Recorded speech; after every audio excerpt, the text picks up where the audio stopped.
esses 2 versículos e nós vamos orar pela palavra. Liberte os que estão sendo levados para a morte e salve os que cambaleiam ao ser levados para a matança. Vou ler novamente.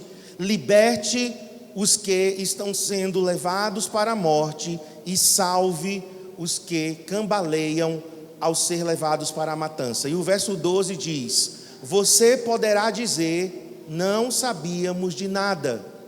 Mas será que aquele que pesa os corações não perceberá? Aquele que atenta para a sua alma não ficará sabendo? E não pagará ele a cada um segundo as suas obras? Vamos ler, vamos orar. Senhor, em nome de Jesus, nos colocamos, Senhor, diante de Ti. Nós estamos diante de Ti, mas agora eu peço que ao sermos expostos à palavra do Senhor, nós possamos, Senhor, abrir o nosso coração, abrir a nossa mente. Senhor, eu agora amarro todo espírito maligno de distração, de incredulidade, toda resistência à palavra agora. Eu assumo autoridade nesse lugar. Eu declaro que essa atmosfera é uma atmosfera santa, pura, de sede e de fome pela palavra do Senhor. Nós estamos aqui para ouvir a palavra do Senhor, não a palavra do homem. E eu peço que a sua palavra possa falar ao nosso coração, em nome de Jesus, amém. Eu aqui grifei em negrito o verbo liberte e o verbo salve. Interessante porque liberte está no imperativo, na nossa língua, mas na língua original também o verbo está no imperativo. É uma ordem, não é uma opção. A grande comissão é uma ordem, irmãos, não é uma opção. Você sabia que a grande comissão se tornou a grande opção? E o pior, para alguns a grande comissão se tornou a grande omissão. Mas a grande comissão significa a grande ordem. A grande ordem, o grande imperativo, o grande mandato de Jesus. E aqui nós temos uma frase lá do livro de Provérbios que concorda com o Novo Testamento.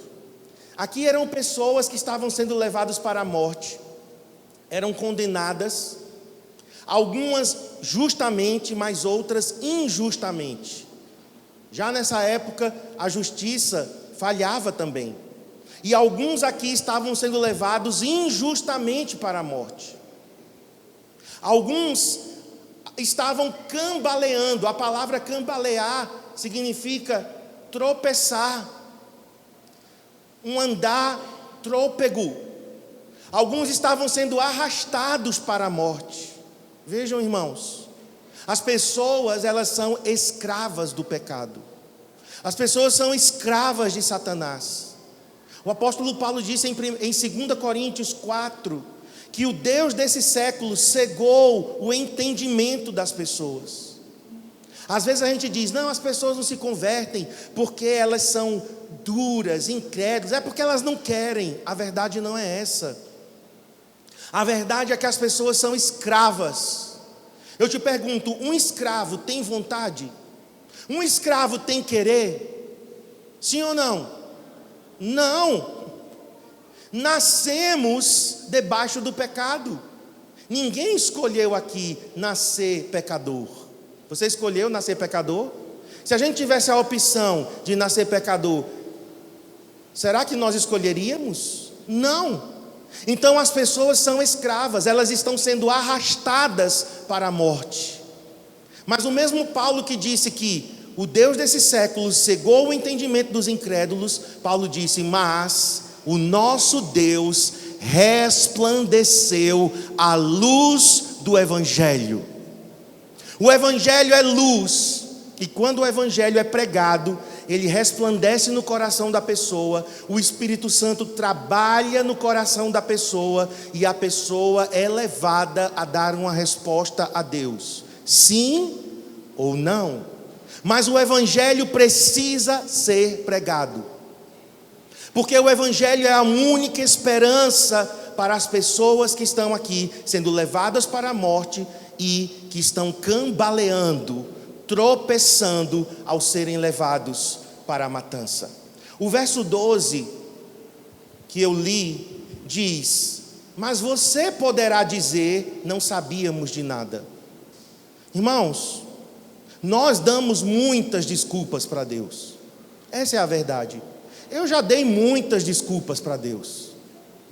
Todos aqui já devem ter dado desculpas para Deus. Eu não sei falar, eu não estudei, eu não tenho curso de teologia, eu não tenho tempo, eu sou novo demais, eu sou velho demais, eu sou magro demais, eu sou gordo demais. Não sei que desculpa você deu para Deus. Eu fui decepcionado.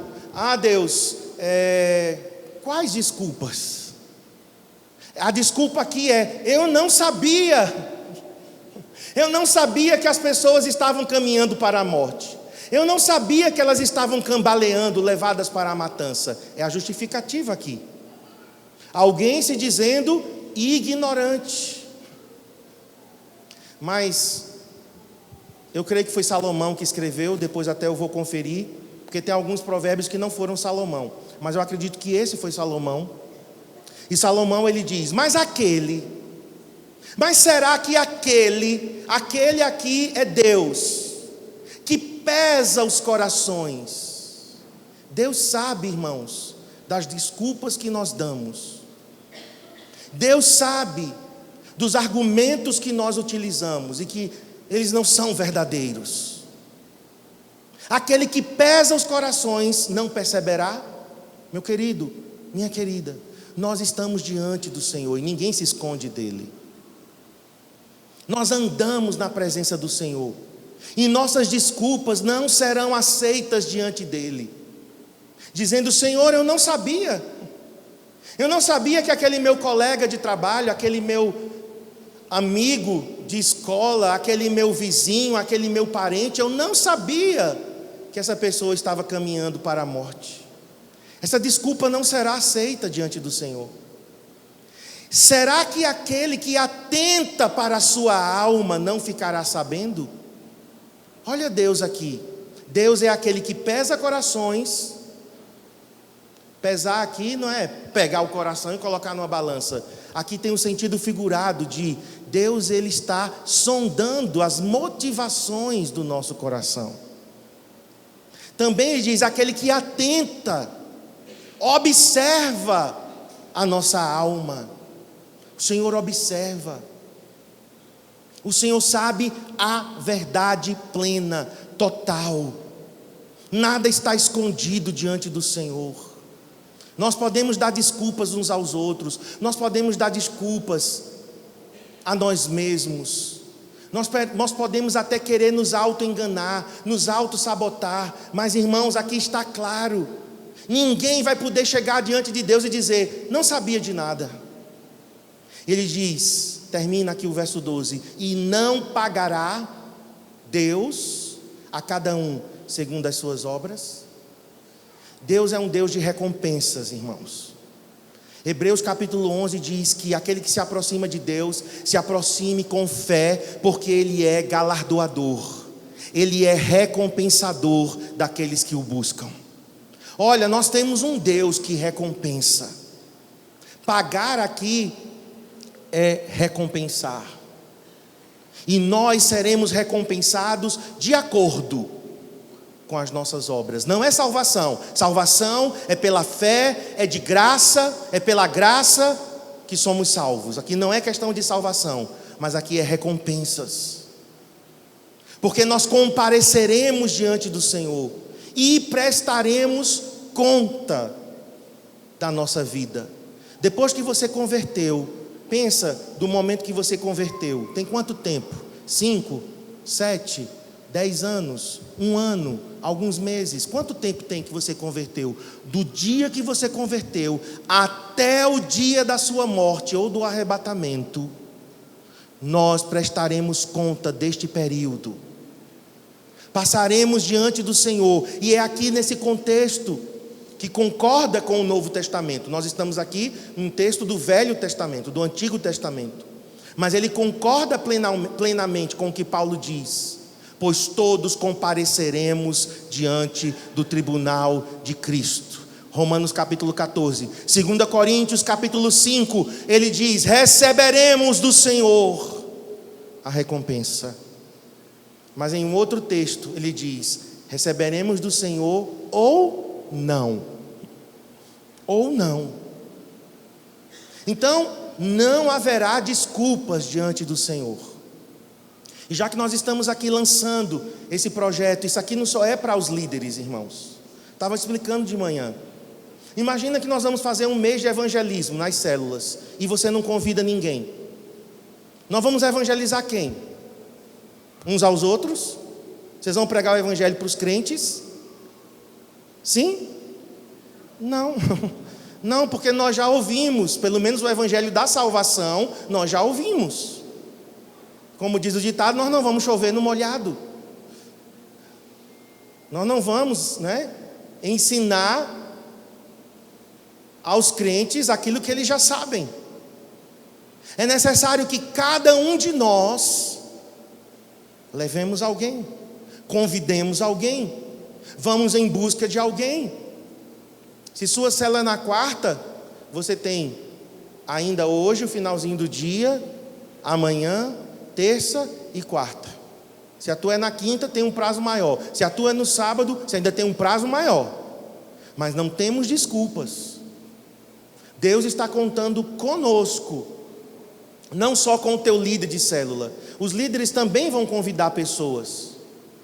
Inclusive, há um tempo atrás, eu que estava falando com o Cristiano, falei até com os nossos pastores, que eu queria ter um GE, pelo menos temporário. Eu queria voltar a liderar uma célula, mesmo que temporariamente. Eu sinto muita saudade, eu sinto falta, eu gosto. Eu fui líder de célula junto com o Cristiane no início aqui do CCA, uns 4 ou 5 anos a gente liderou célula. Quando foi essa semana que eu estava aprontando o material, o Senhor me disse: Marcos, chegou a hora. Você e Cristiane vão para uma casa, façam um GE também. E quarta-feira nós estaremos em uma casa com o nosso GE. Nós estaremos lá durante as 4 semanas, convidando pessoas, falando de Jesus para as pessoas. Claro que aí, depois que terminar, a gente vai encaminhar. A gente não vai continuar, Não tenho hoje como liderar uma célula, mas nós vamos encaminhar. Mas eu quero estar envolvido nisso. Eu quero estar engajado nisso. Eu não quero ser um impostor. Já estou aqui até, descobrindo aqui meus segredos do título. Eu quero ser um missionário. Eu não sou um impostor. Eu não sou um embusteiro, um enganador, que pede para os outros fazerem aquilo que eu não estou disposto a fazer. Isso é farisaísmo. Sabe o que é farisaísmo? É eu colocar cargas nos outros que eu não estou disposto a carregar. Não, você tem que jejuar, Suzy. E eu jejuo? Não, eu não jejuo. Isso é farisaísmo. É eu exigir dos outros aquilo que eu mesmo não quero praticar. Agora deixa eu dizer uma diferença, porque tem gente também que já fica debaixo de acusação. Não, porque eu estou com um problema no meu casamento, então eu não posso fazer a obra de Deus, porque eu não vou ser hipócrita. Eu já vejo muita gente dizendo isso.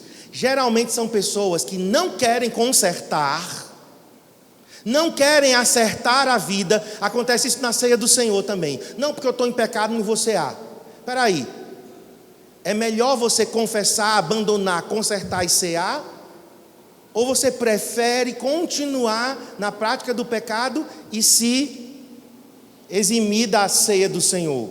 Então tem pessoas que dão esse tipo de desculpa. Então o que é que a gente diz?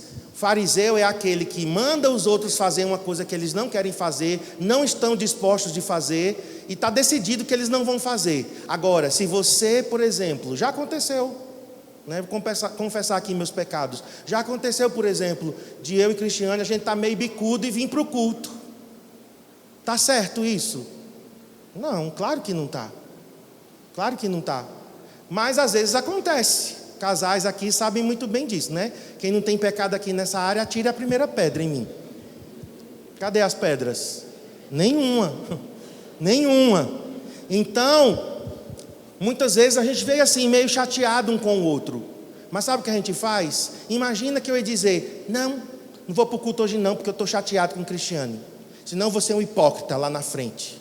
Claro que não. Eu vou para o caminho mais difícil. Qual é o caminho mais difícil? Antes de subir nessa plataforma, ali embaixo, Cristiane, vamos orar.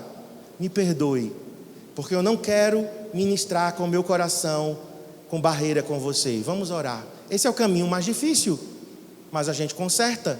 E eu não deixo de fazer a obra de Deus por causa dos meus problemas, por causa das minhas dificuldades. Não é hipocrisia, irmãos, isso.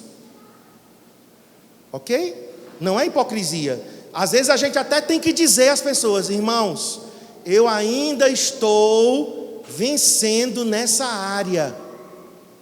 Isso é lindo. Isso é humilde. Você dizer para uma pessoa: olha, eu ainda estou trabalhando isso em mim, viu? Eu estou pedindo de você para você jejuar, mas eu ainda estou também no processo de crucificar minha carne. Jejuar para mim é difícil, às vezes eu não consigo, mas eu quero. Isso não é hipocrisia. Então, voltando aqui, não adianta dar desculpas. Mas coloca aí no slide 3, que eu pulei ele, e eu quero falar aqui, qual é a realidade do mundo nesse versículo? Rapidinho aqui para a gente ver. Qual é a realidade do mundo aqui nesse versículo? Pessoas levadas para a morte, pessoas que estão cambaleando, tropeçando, sendo levados para a matança. Essa é a realidade do mundo. Então agora continuando, coloque no 5. Não podemos dar desculpas, não adianta.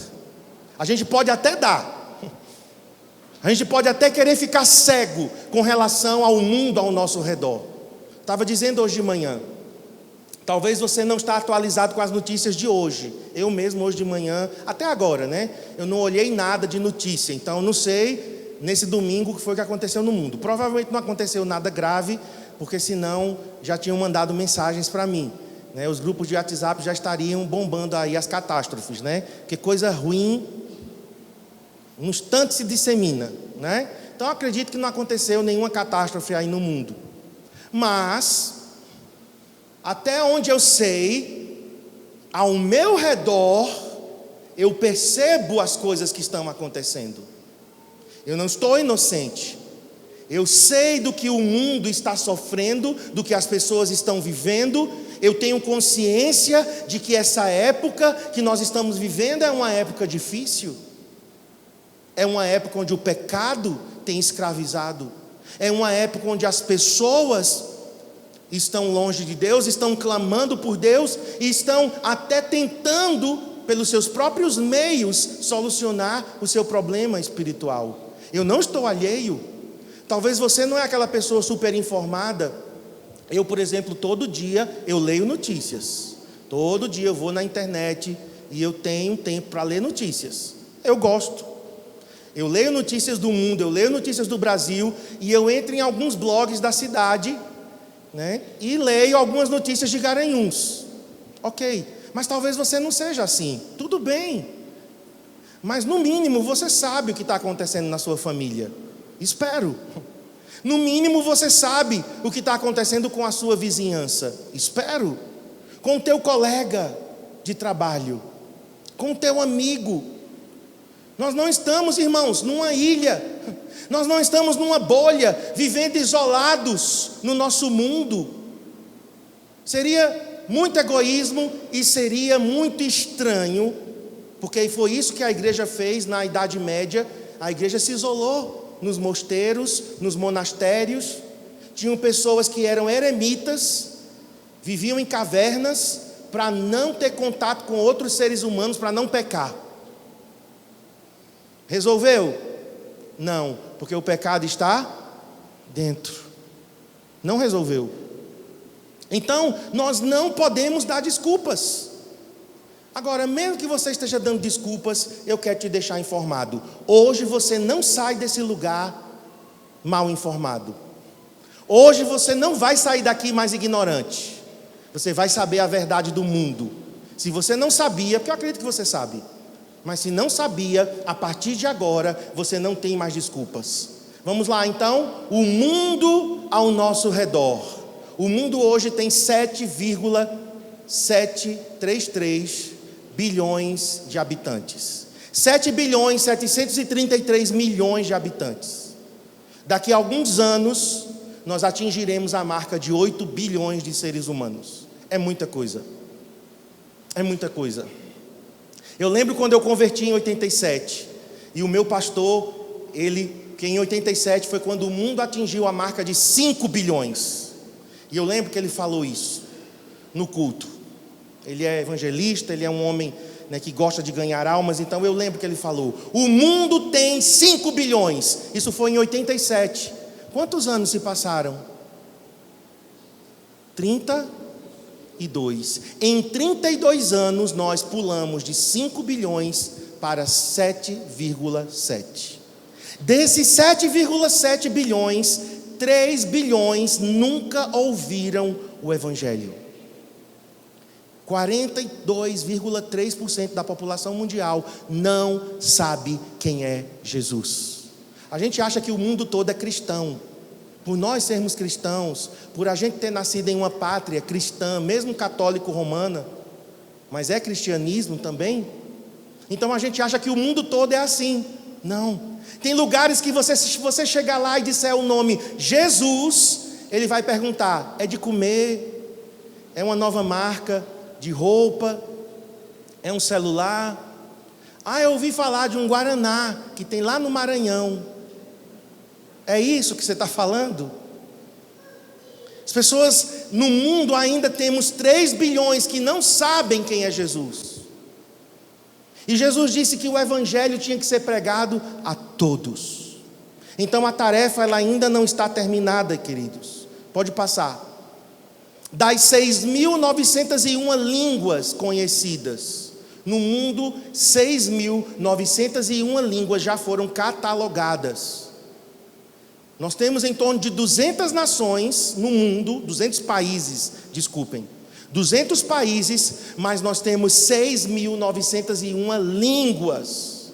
Isso aqui são etnias, isso aqui são grupos que falam a mesma língua, que tem uma cultura, que tem costumes. Isso é considerado uma nação. Então, no termo assim bem estrito da palavra, o mundo tem 200 países, mas o mundo tem 6.901 nações, povos étnicos. E destes 1.859, 31% ainda não tem nada da Bíblia traduzido. Nós temos várias versões da Bíblia, irmãos. Aqui, eu tenho 9 versões da Bíblia diferentes. 9 ou 10. Tem gente que não tem um versículo da Bíblia em sua língua. No Brasil, nós somos um país, mas dentro do Brasil existem 309 grupos étnicos. E foi feita uma pesquisa, um mapeamento pela Joshua Project, e eles descobriram 29 grupos não alcançados no Brasil. E Deus vai pedir de nós. Deus não vai pedir dos franceses, dos americanos, dos africanos. Se esses grupos não forem alcançados, Deus vai pedir da igreja brasileira. Então a responsabilidade está em nossas mãos. A gente não tem como passar para os outros a responsabilidade que é nossa. Pastor, mas o que é que eu faço? No mínimo orar. No mínimo orar. Entra na internet, começa a pesquisar. Você pode contribuir com missões. Por exemplo, a Missões Novas Tribos trabalham com esses povos. Eles vão nas tribos indígenas que ainda não foram alcançadas. Missões Novas Tribos do Brasil. Não temos desculpa. Mas eu não vou ser missionário para um desses 29. Ok, eu sei que nem todo mundo tem chamado. Eu não tenho chamado, por exemplo, para ir para uma tribo de índio e começar do zero lá, não tem uma língua ainda escrita. Eu não tenho esse chamado, mas eu sei de pessoas que têm. Eu sei de pessoas que fazem isso. Então, o mínimo que eu tenho que fazer é orar por elas, é apoiá-las. Isso é envolvimento, irmãos. A grande omissão, a grande opção vai se tornar a grande comissão. Pode passar. Agora, vamos para outro lado, o lado social. Vimos o espiritual, o social. No mundo, 1 milhão de pessoas se suicidam todos os anos. 1 milhão de pessoas, é uma pessoa a cada 40 segundos. Eu vou marcar aqui 40 segundos a partir de agora. Qual a faixa etária que tem mais suicídios? A faixa de 15 a 29 anos. Ou seja, jovens que eram para estar estudando, sonhando, projetando o futuro, planejando a sua família, estão se matando. Essa é a faixa etária com o maior índice de suicídios no mundo. Suicídio é a segunda maior causa de morte no mundo, irmãos. Passaram-se agora 40 segundos. Uma pessoa se matou no mundo enquanto eu estava falando. O que é que isso provoca em nós? Só o Setembro Amarelo? E depois todo mundo se esquece? Porque às vezes a pessoa que está tentando tirar a vida, ela está bem próxima a nós. Começa com outros sintomas e vai evoluindo. E a gente sempre diz assim: vai tirar a vida nada, isso é safadeza. Quem quer tirar a vida, tira logo. Olha que crueldade. Você já disse isso? Eu já disse. Não, quem quer tirar a vida não fica ensaiando não. Se mata logo de uma vez. Mas a pessoa geralmente já fez outras tentativas. Não está querendo chamar atenção. É claro, é óbvio. Igual o cara lá da internet. Óbvio. É óbvio que a pessoa está querendo chamar atenção, gente. Isso não tinha que ser estranho para nós. Quem quer se matar, está querendo aliviar a dor. Mas antes de querer aliviar a dor, ele quer chamar a atenção, ele está pedindo socorro. Por favor, me ajuda, eu não estou conseguindo lidar com a dor dentro de mim. Começa com automutilação. Não, porque quem está se automutilando, isso é cachorrada, isso é safadeza. Não, irmãos. Vamos parar com essa visão estreita, mesquinha, superficial. 796 mil pessoas se mataram até hoje. Isso daqui foi até 1h10 da manhã, quando eu coloquei esses dados aqui. Daqui a pouco nós vamos ver em tempo real. Você não vai ver ninguém se matando não, tá?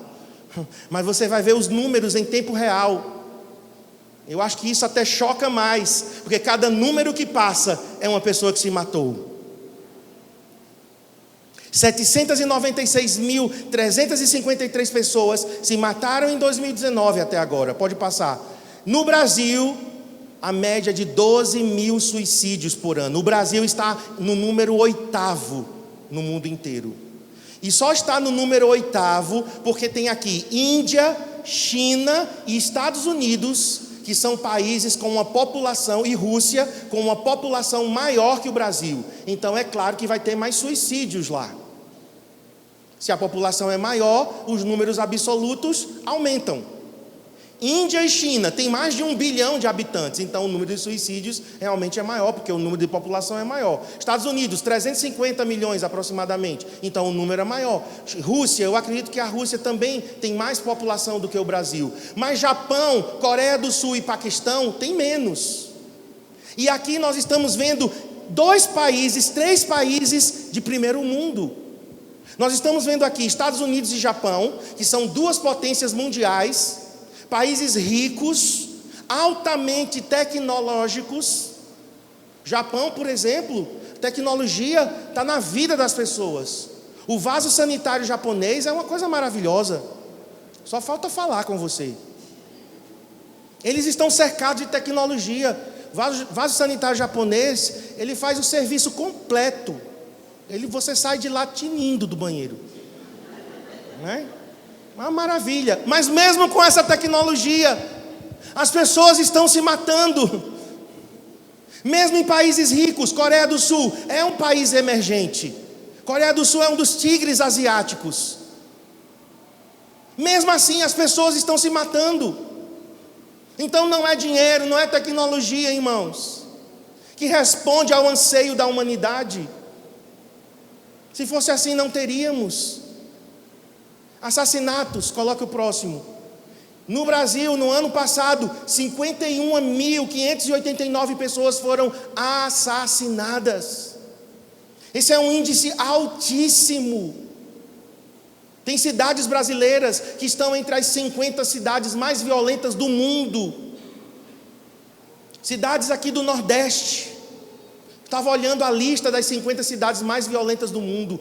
Temos duas que são as piores, mas não estão no Brasil: El Salvador e Guatemala, e Honduras, desculpem. El Salvador e Honduras estão no topo da lista das cidades mais violentas. Mas depois vem algumas cidades e uma lista de cidades brasileiras, uma atrás da outra.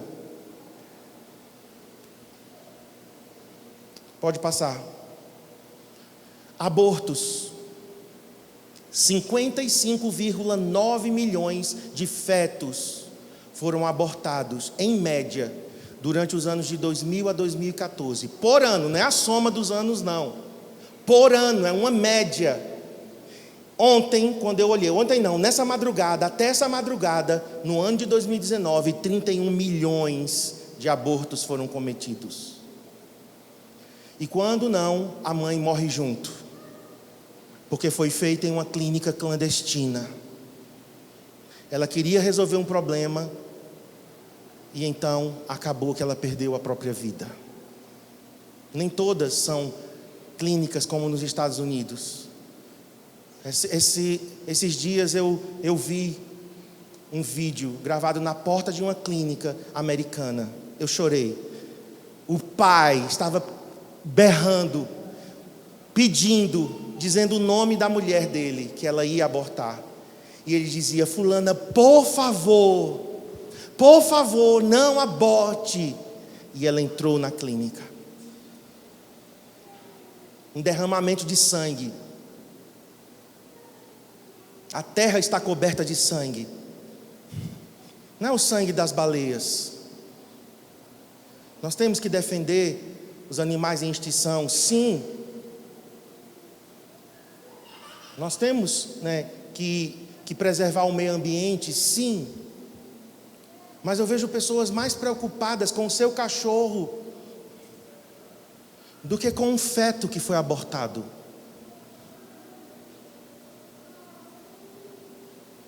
Isso tem que causar em nós, irmãos, um impacto. Pastor, e o que é que eu faço nisso tudo?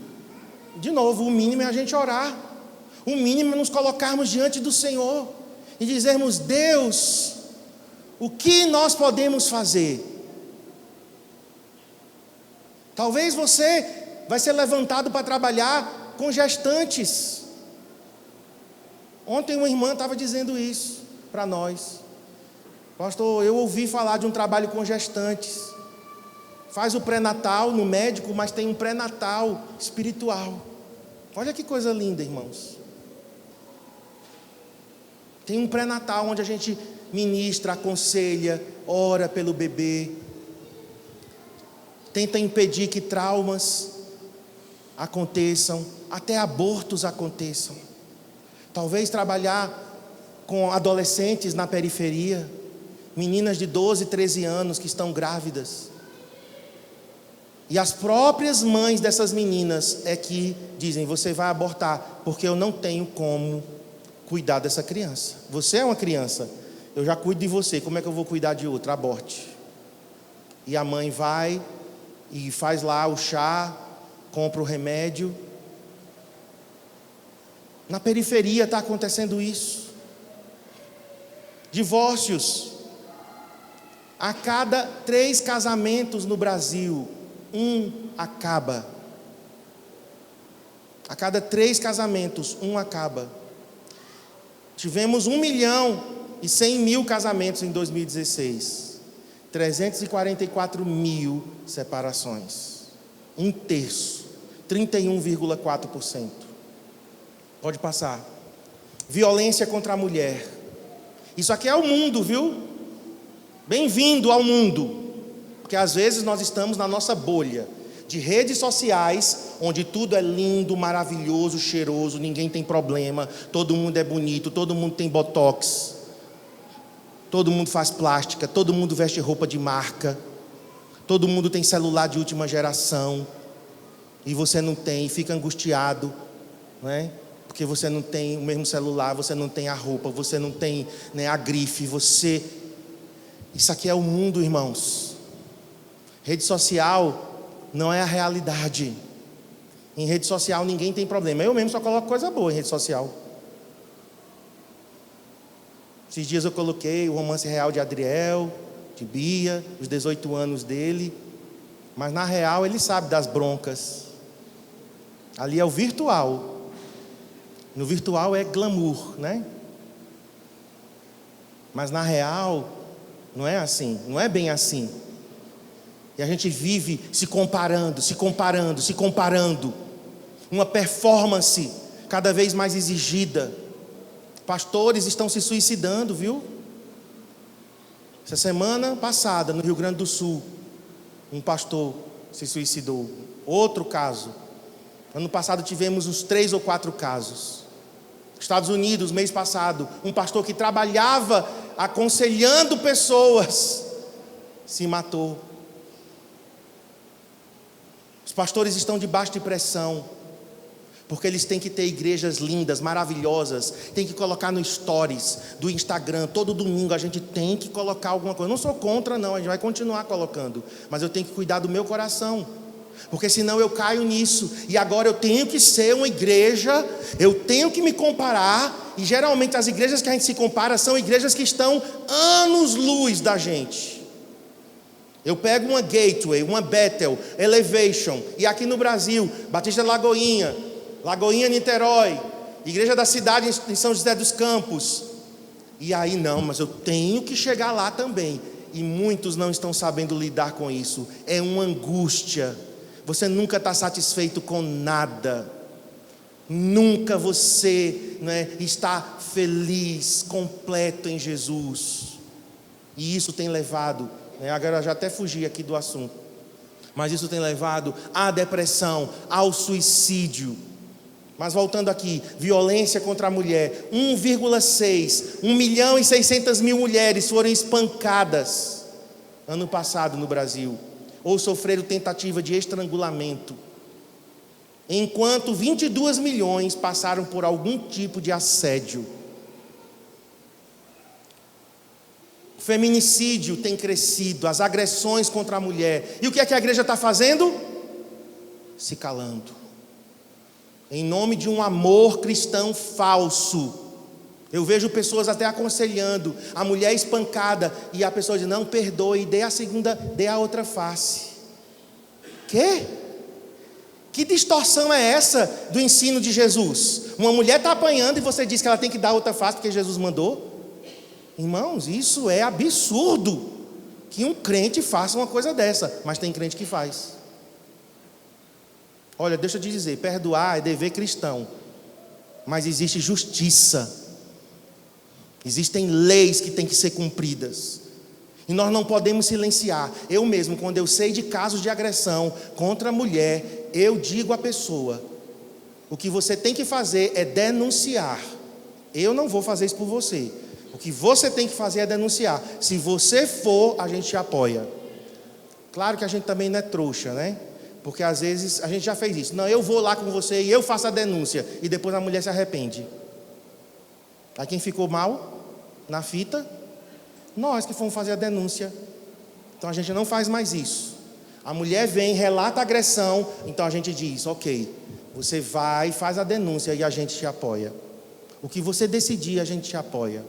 O que nós não podemos permitir é que pessoas sejam violentadas, agredidas. Olha a violência doméstica, porque 42% de violência está acontecendo dentro de casa. E após sofrer violência, 52% das mulheres simplesmente se calam e continuam sendo agredidas. Muitas vezes elas são coagidas, elas são ameaçadas, e algumas dizem assim: pastor, mas eu não tenho como sobreviver. Se eu deixar esse homem, eu morro de fome, então eu prefiro ter comida apanhando do que passar necessidade e ter dignidade. Tem pessoas que optam por isso, irmãos. Agora, para a gente finalizar, isso aqui é um retrato do mundo. Coloca aí, por favor, e depois nós vamos colocar em tempo real. É um site, esse site aqui, World Odometers. Esse site, ele mede índices no mundo. Aqui eu coloquei uma foto do site hoje, pela madrugada. 840 milhões de pessoas estão desnutridas, mas 1,682 bilhões estão acima do peso. Então nós temos mais gente acima do peso do que desnutridas. Em 85, quando eu era adolescente, o problema era a fome. Hoje o problema do mundo não é a fome. Hoje o problema do mundo é porque a gente come demais. E come erradamente. 740 milhões de pessoas são obesas no mundo. Então, se você somar pessoas com sobrepeso e pessoas obesas, vai dar quase 2,5 bilhões. Quantas morreram de fome hoje no mundo? 1.543. Hoje, 29 de setembro. Até aquele momento, esses números já se alteraram. Pode passar. 9.640.000 pessoas morreram por doenças transmissíveis. Aqui inclui doenças sexualmente transmissíveis e outras infecto-contagiosas. 5.644.000 crianças abaixo de 5 anos morreram esse ano, até hoje. E essas crianças morreram, algumas de fome, de desnutrição, outras por conta da falta de higiene, da falta de saneamento. Esse é o mundo. 31.527.000 abortos foram cometidos. 229.000 mães morreram, estou arredondando, 229.000 mães morreram durante o parto. Não tiveram assistência adequada e morreram durante o parto. 41.212.000 foram infectados pelo vírus da AIDS. E destes, 1.248.000 morreram de AIDS esse ano. Apesar da medicina ter avançado, coquetéis que são oferecidos, mas ainda temos 1.240.000 pessoas morrendo todos os anos por conta da AIDS. 6.099.000 pessoas morreram de câncer. Agora olha quantos cigarros foram fumados hoje ao redor do mundo. 790 milhões. 961 mil cigarros foram fumados até a hora que eu coloquei. Esse número agora já é muito maior. 3.712.000 pessoas morreram por causa do cigarro. Algumas estão lutando contra o cigarro e não conseguem deixar. 1.857.000 pessoas morreram por causa do álcool. 796.365 suicídios, esse número eu já tinha colocado. E 297 bilhões, não é bilhões foram gastos com drogas esse ano. Gente comprando drogas. 297 bilhões de dólares, aí não é de reais. Arredondando aqui, 300 bilhões de dólares daria hoje 1.200 bilhões de reais gastos em drogas. Acidentes de trânsito, 1 milhão de mortes de trânsito, das quais muitos são jovens. A maioria aqui são jovens embriagados. Essa é a realidade. É porque eu acho que eu esqueci, não sei se vai ter como colocar o site. Tem como colocar? Coloca o site e nós vamos ver em tempo real. E depois nós vamos passar um filme, um curta-metragem para você assistir. Pode colocar aí. Eu esqueci, eu acho que de avisar.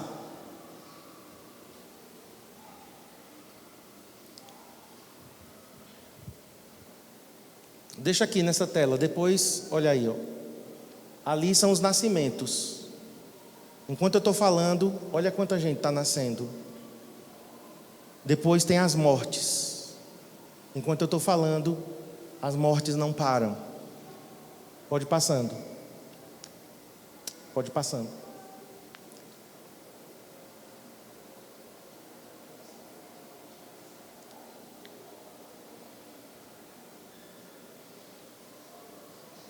Pode ir passando. Aqui. Sobe um pouquinho. Aqui nós temos aqueles dados de alimentação. Pessoas desnutridas, pessoas com sobrepeso, pessoas que morreram de fome. Olha como já aumentou. 24 mil pessoas morreram de fome. Pode ir passando.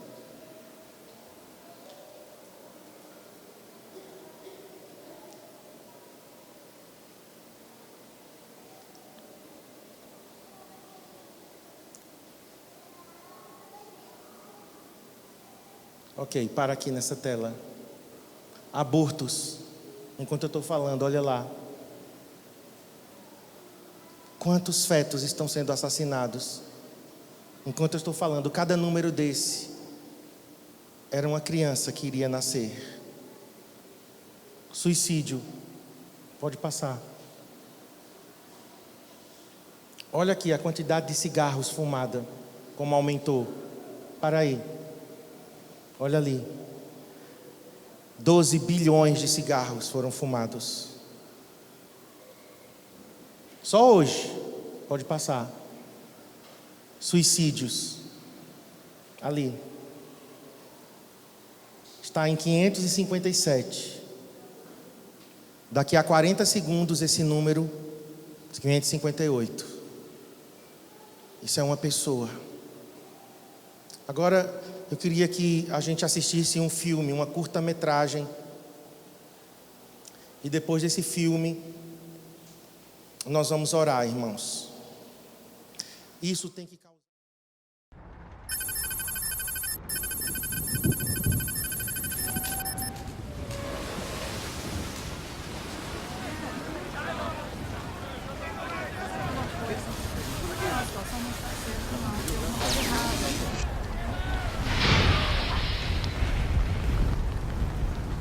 Eu vou entrar!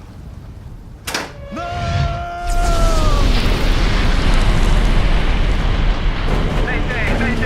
Mayday!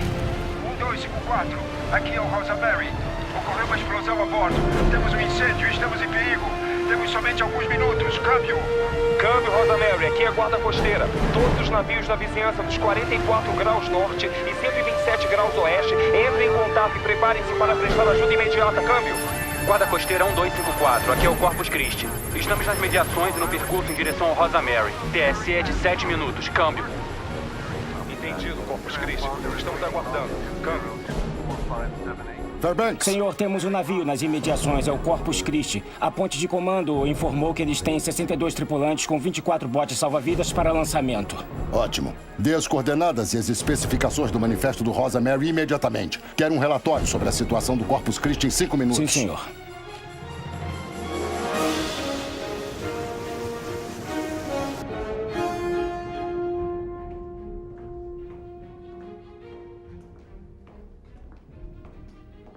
Marinheiro Macmillan?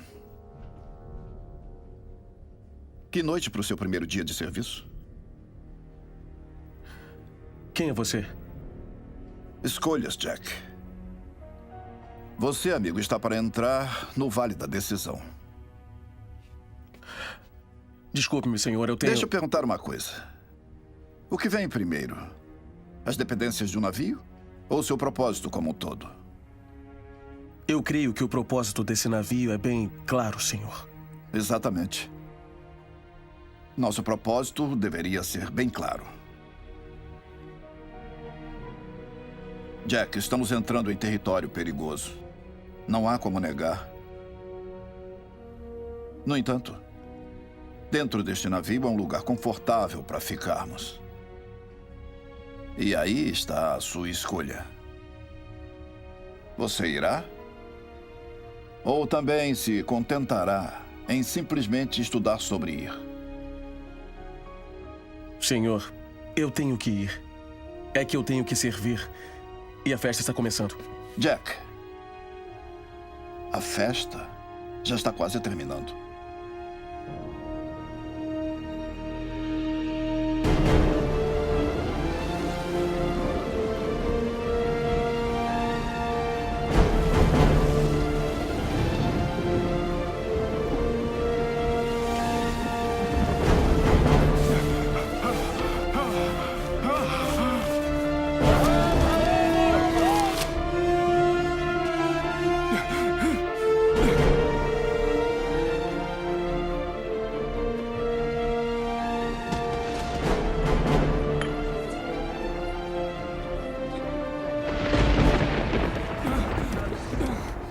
Atenção, todo mundo!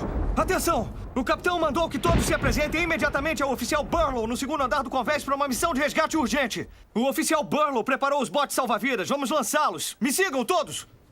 Uma operação resgate? Stanley, este homem está pingando no meu chão. Meu bom amigo oficial Brock, deixe-me assegurá-lo de uma coisa. Não haverá nenhuma operação resgate. Mas, senhor, Pense. que eu... Conhece alguém que submeteria seu navio a este tipo de clima? Só aqueles que desejam continuar despercebidos. Então, se algum grupo de traficantes se meteu em confusão, eu vou ser o último a arriscar minha vida para salvá-los. Eles que se lixem. Mas, senhor, o propósito desse navio Eu sei perfeitamente qual é o propósito deste navio. Você quer matar todos nós? Não, mas é o que... O motivo principal de estarmos dentro de um barco como este é que ele nos protege do que está do lado de fora. Isso não está claro para você, oficial Brock? Bom, talvez...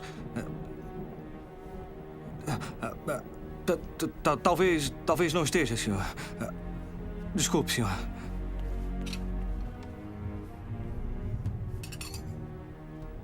Marinheiro Macmillan? É você que vejo juntar-se aos sábios?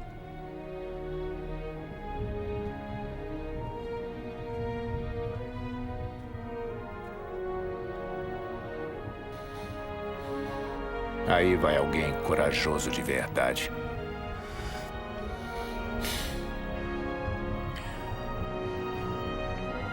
Todos, pontualmente na igreja às 21h45.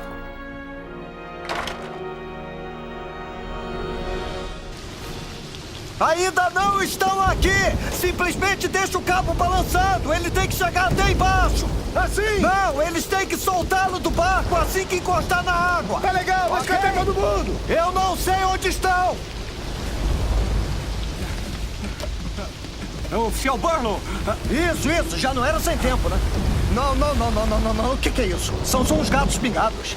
Não, pelo amor de Deus, você não entende? Eu acabei de preparar os 24 botes salva-vidas, tudo que tínhamos. E você me traz 6 pessoas? Sim, senhor. Está ciente de que é preciso pelo menos 2 pessoas para lançar um bote? Sim, Você senhor, quer dizer sim. que estamos prestes a lançar 3 botes salva-vidas de um total de 24 para resgatar 76 pessoas? Você tá ficando louco? Não, senhor. Aquelas pessoas só têm alguns minutos de vida nessa temperatura de água e você me traz meia dúzia de gente! Brock, o que está acontecendo lá em cima? Você nunca acessa eles por este bordo. Todo o projeto para um novo bote é baseado em puxá-los pela polpa do navio. Quer estar no convés com ondas de 4 metros, tirando alguém da água pela polpa do navio? Nem pode alcançá-los. Eu revisei isso com o Burlow por 3 semanas. Acho que é melhor você fazer o seu dever de casa. Pelo menos já esteve no novo salva-vidas. Devia estar feliz por não estar lá fora nessa chuva. Acho que está na hora do culto.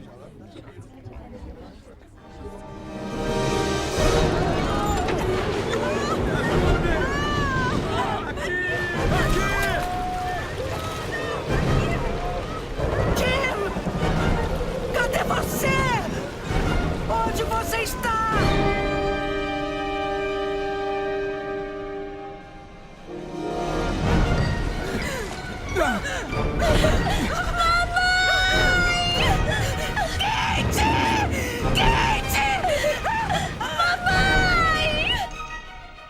Sim, o senhor está certo. Rosa Mary estava em curso vindo de Vancouver e entregou um manifesto com uma tripulação de 12 pessoas e 64 passageiros. Pode, por favor, me informar o status da operação? 3 botes salva-vidas foram baixados. Estão operacionais. Câmbio. Senhor, aqui fala o capitão da guarda costeira James Meyer. Você e sua tripulação estão sob ordens para disponibilizar toda a tripulação e botes salva-vidas imediatamente. Você entende a situação em que se encontra? São a única esperança.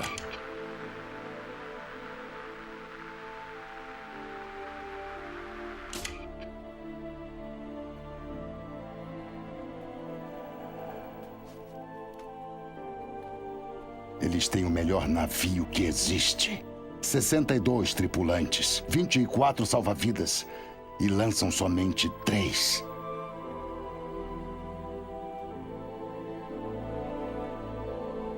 Mamãe, cadê você? Eu puxo Está você! indo quente! Segura! Não está Vira indo! pra cá! Por favor! Por favor! Quente!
A própria imagem de Deus se refletia no homem como uma imagem de amor, até que as tormentas do pecado agitaram as águas e esse reflexo foi distorcido. Porém, Deus não foi passado para trás. Ele investiu tudo o que tinha, por todos quantos já viveram. Através das eras, homens e mulheres, investidos de paixão, viveram e morreram por pregar a palavra de Cristo e sua salvação a todas as tribos e nações. O amor de Deus na alma do homem é 100 vezes mais puro e nobre do que qualquer outro motivo que já o tenha impulsionado. Conhecer o amor de todos os amores é o segredo de todos os segredos. Meu amigo, eu estou aqui para dizer-lhe: a Igreja de Jesus Cristo não é um barco de prazeres, mas sim um bote salva-vidas para a salvação de almas. E precisamos de toda a ajuda a bordo.